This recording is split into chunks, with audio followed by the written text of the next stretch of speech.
So this is a video on our process for doing chopped stone. So that's what this type of stone is called, is chopped. It's a 4x6, or 4 inches thick or tall and 6 inches wide. And it's got a smooth cut side on top and a rough side, more like natural looking, on the front and back. And in this case, we're obviously doing a stacked, where this is more actually for a retaining wall, but it's also bordering a flower bed, and there's going to be a paver patio in the middle. So whenever we're doing more than one layer, we cut all of this stuff to fit, and we always, the last layer, or if we're doing one layer or the last layer that's on top, we always make sure that the cuts are perfectly matching up so that there's no gaps. Like you can see right here, these two match up and are closed off in the front, but there's a small gap in the back. It doesn't really matter that much for this one because it's going to get covered up with another row of stone. But once we get to our last layer, we want to make sure that those cuts match up all the way across. That way, because that's what you're going to see, that'll be showing on top all the time. But like I said, in this case, it's not so important that we do that for the bottom layers, because as long as on the front side they're closed off and there's not big gaps, that's really all we want. And it goes a little quicker that way too. You don't have to mark these precise cuts. You can just cut them back at an angle, every one of them, without having to measure or mark or anything like that. So once we took the time to get that first layer level, and it needs to be level, if you're going forward and backwards, sideways, we want it to be pretty level, but it kind of depends on the situation. In this case, we're actually having to slope the stone wall slightly upwards, going that direction and this direction, so that because if we didn't, when we get 5 high, if we were going perfectly level, the 5th one would just die into the ground and we wouldn't be able to get it all the way to the house. So since we want one full block showing at the house, we needed to slightly slope the blocks going that direction. But we want to make sure that it's an even slope. We don't want these to be level here and then all of a sudden it starts sloping going toward the house, like kind of steep or anything like that, because then that doesn't look good. And then I guess the last thing that I would want to explain is anytime we do stacked stone on a slope, the way we do it is, you can see that this first layer, we've got a full block showing right here because this is the lowest point of the yard. And then as you go this direction, that block slowly dies into the ground because the ground is sloping upwards that way, but the blocks are not sloping. So the block's going straight and we have to dig it into the ground.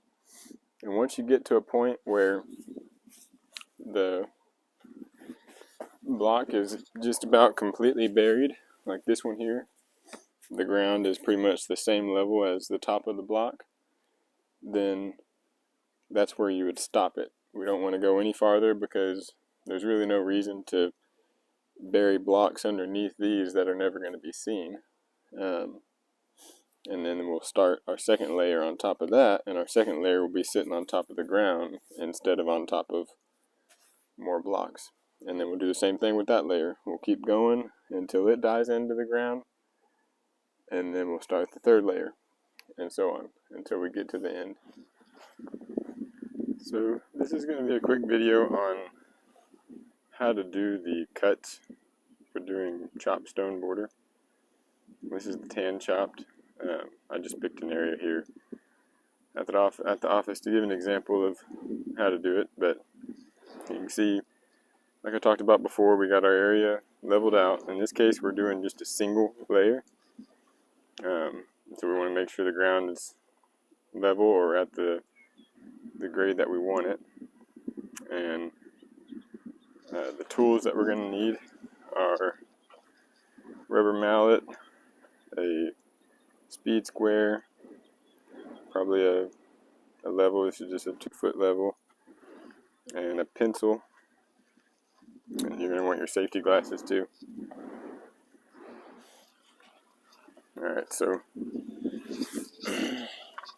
got my area prepared. I know that my stone, I'm going to start from one side. It's going to be butted up against this bench that's here, and it's going to be following the line that I have drawn. You can see this line comes and curves around. So the first stone that I put, I want to line it up with my line and butt it up as close as I can to the whatever surface we're starting off of. And I want this to be flush with the bench, so I need to make a cut, because if it's straight with the line, this doesn't quite line up. So to do that, I can take my level, and it doesn't have to be a level, it can be anything with a straight edge, basically. But a level works good because I can push the level up against and follow the angle of the bench. And then that'll actually, if I just mark it on this side of the level, that'll give me the angle that I need to cut, so that when I cut that little piece off, it'll push up against here and be flush.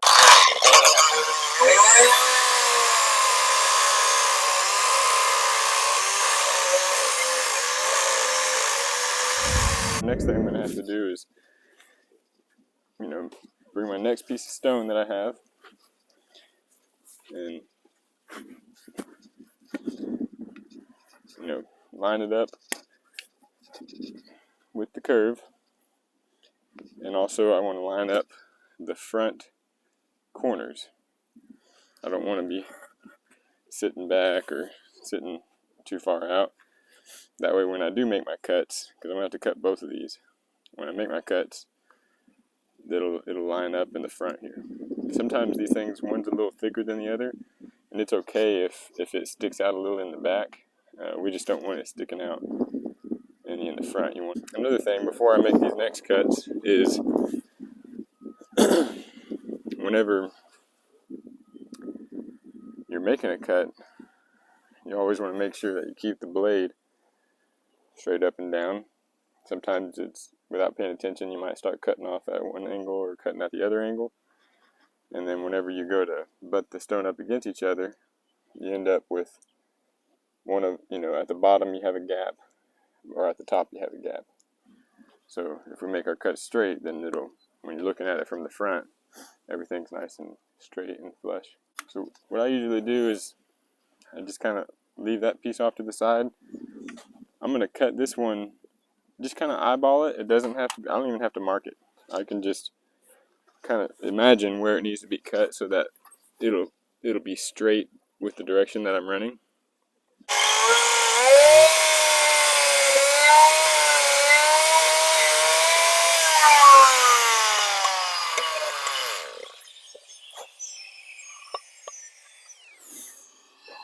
So now that this one's cut, I just eyeballed it, get it close enough, because what we're going to do on the next one is pretty much the same concept of what we did for the first cut. Is we're going to butt the level up against our straight edge that we just made and just transfer that mark onto the other side of the level.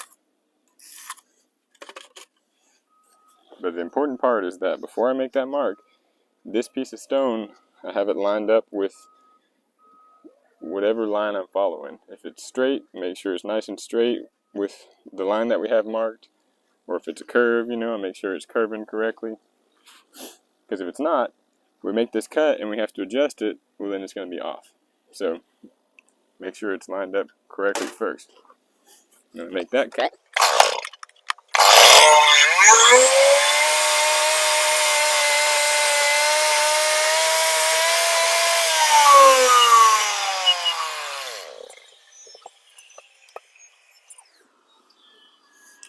now I just need to make sure that the top side lines up. Right now this one is kind of sinking down a little bit and this one's up a little higher.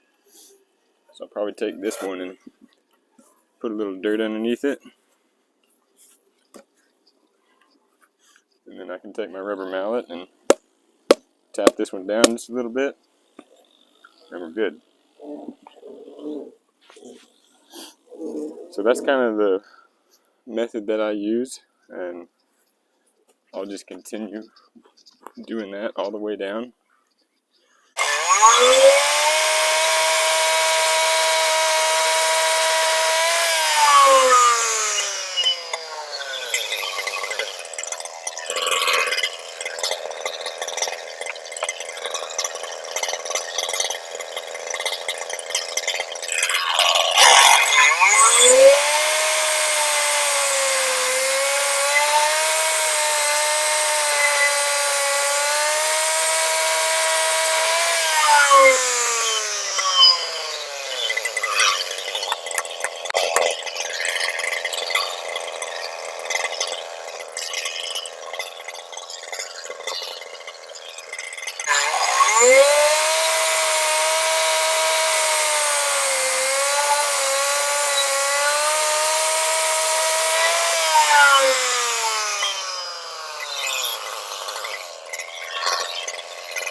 Alright, so I got that finished up. And you see it's pretty good. It's got a pretty smooth curve to it. Another tip is anytime you've got a tight curve, you want to use smaller pieces. You might even have to cut some of the bigger pieces in half, because whenever you do the curve, it'll make it look a little smoother. If you use big pieces on a tight curve, you end up with a bunch of straight edges. Straight edge, straight edge, straight edge.